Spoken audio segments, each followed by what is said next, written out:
This is Talk Business and Politics with Roby Brock. I'm Roby Brock. Welcome to the program.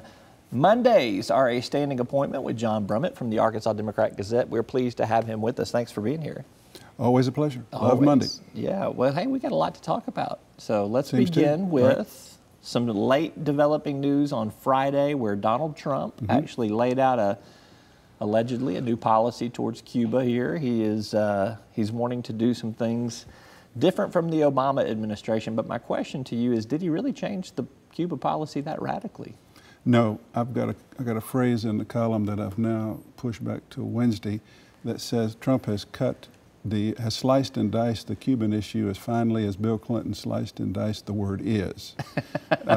This is vintage Trump, and I know all the Trump lovers out there hate when I say it, but you cannot really believe much of what he says. He speaks in the moment for cheers. And in Miami on Friday, he assembled Cuban Americans and persons opposed to normalizing Cuban relations. And he really gave it to Barack Obama for doing this terrible deal. He's going to stand up and defend America against this little communist island. And we're not, but what it came down to is that it was a lot of noise. And now the regulators are going to spend 30 days trying to write regulations to enforce this drawback from Obama's normalizing of relations in a way that's just going to, we're still going to do business there. Yeah, embassies are going to remain open. We're going to try to write these regulations so that we won't be sending any money to the military. But embassies are going to still be open. Cruise lines are still going to go. Airlines are still going to go. You can visit in groups, but not one-to-one. And I think Arkansas farmers can take heart. I really do, because the trade embargo was already law, but there's a bill in Congress, or there's a move in Congress, led in part by our guys, Crawford and Bozeman, to change from a cash system to a credit system. And that bill could pass despite what Trump said, and he would probably sign it because of this gap between his heated rhetoric of the moment and the way he sort of pairs back on policy afterwards. So it remains to be seen, as most things do, but it sounded like much more than it was. Yeah, I completely agree with you on that. After kind of slicing and dicing through some of the analysis of it, there was not a whole lot. There's not a lot changed. there, and as they say, the cliche is devil's in the details. That's literally the case here, because now they're going to put in some regulations. But even if they do everything he actually said in regulatory form, it's not as big as it sounded. Yeah.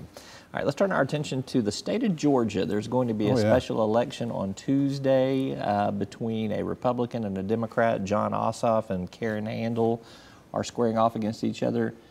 What should the results of that election tell us? I think, quite by a strange combination of circumstances, this is a major race. This is a big-time race, because either the Democrats can take advantage of Trump's problems and the health care problems of the Republicans and compete in a suburban red state southern district, or they can't. But they spent so much money and so much effort that they have made it competitive.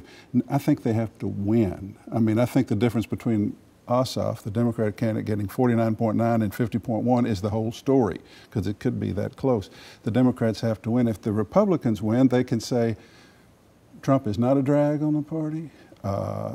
Health care, repeal and replace Obamacare is not a drag on the party.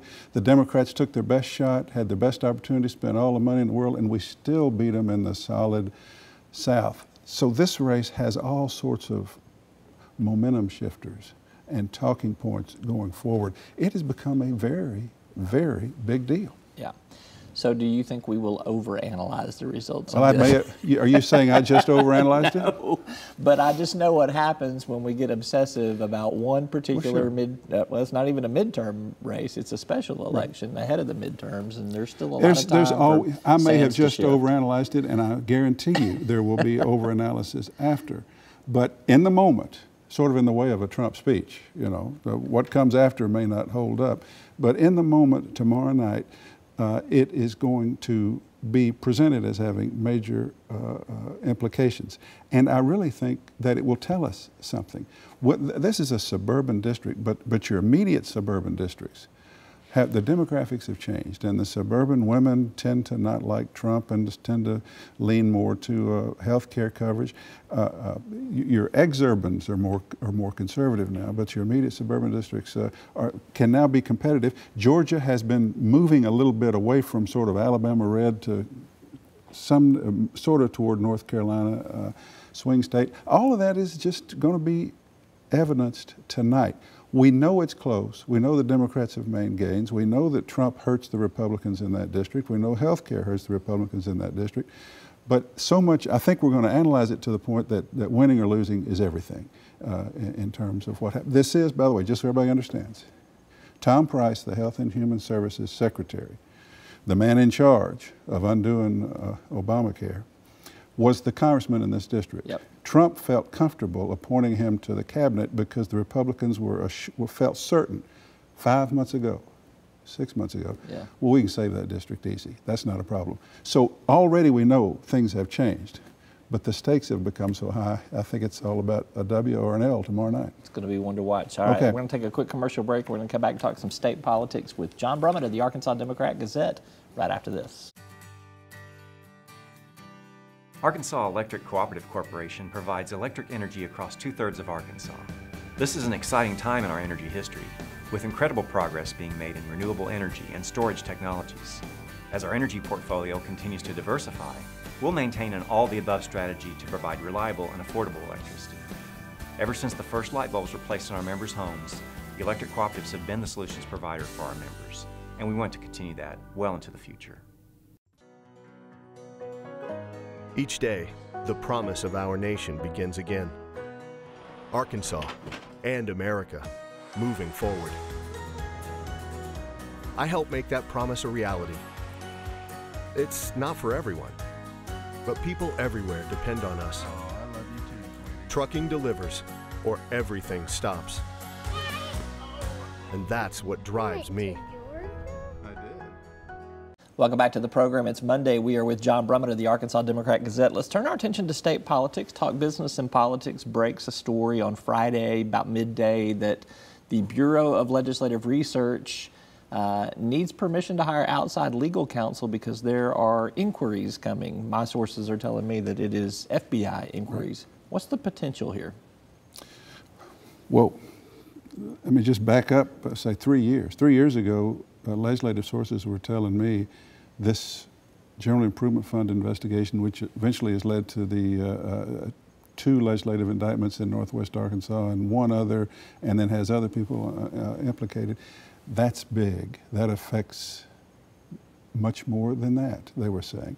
And beyond that, the state Medicaid system, particularly in the area of behavioral health services, that's under investigation. That's what people were telling me 3 years ago. And so, in the way of federal investigations sometimes, you hear something like that, and then you rock along and nothing happens and you think it's gone away, but those things tend not to go away. So we have, well, refresh me, Micah Neal has entered a plea. Correct. John Woods Senator has been charged. And he is fighting the charges. Yep. Presumably, there could be some leverage exerted by the feds there to see how more broadly there might be things to investigate. And for the Bureau of Legislative Research, which is the staff for the legislature, the bill writing and staff, to say we need an outside lawyer because these people are seeking these internal documents, email exchanges, bill drafts, those sorts of things. That indicates that this is still under active federal investigation. The potential implications are like blow the lid off the Capitol. I mean, metaphorically. I mean, that's just when the entire legislature and the internal legislative documents and communications are being sought by the feds. Something serious. There's a lot of smoke that would suggest perhaps some fire somewhere. So it's big story for y'all. Could be a long time, though, before we see the results of that. I mean, right now, if they're just throwing up I don't want to say a roadblock, but if they're asking for permission of what they can and can't release or seeking legal cover for what they can and can't release. The feds still have to gather that, Well, process that. right. I mean, if the feds are seeking it, then they're merely going on some sort of hint they've got that there's something there. It'd have to be there. They'd have to get it. It would have to be there, and it would have to be amounting to some sort of a criminal act in their judgment. I think it's clear the Bureau of Legislative Research is seeking outside counsel for this matter, saying we're getting these requests to cover themselves. They don't want to be the ones giving up private information from they their need to be told legislative. that They need to be told to it do it by someone. That's sort of the hoop that's being jumped through there. But I don't want to overstate. I mean, and you're right to sort of pull me back. I mean, the lid may not be blown off the Capitol, but this is a clear indication that what I was hearing 3 years ago, that this will have broader implications and lead to broader inquiry, seems to be so. Yeah. Yeah, and it's been a painful 3 years to have to start, stop. I mean, I've had so many times I've been told that it's about to happen, or that's the way these things are coming down, and it never does. So urge caution in some of that. Right, yeah. So. Don't overstate, but be aware the feds take a long time, and they don't get rushed by our need for headlines. Right. They just don't. I've told my reporters, I'm like, when the indictments come down, we will have plenty to write about. There is no need for us to try to break the story. If they do, because there's no guarantee that they will. All right, John Brummett, you can catch him on Tuesdays, Thursdays, and Sundays in the Arkansas Democrat Gazette. You can catch him online on Wednesdays and really every day. Always good to be with you. Same. All right, that's our program. Thank you so much for tuning in. We'll see you next time.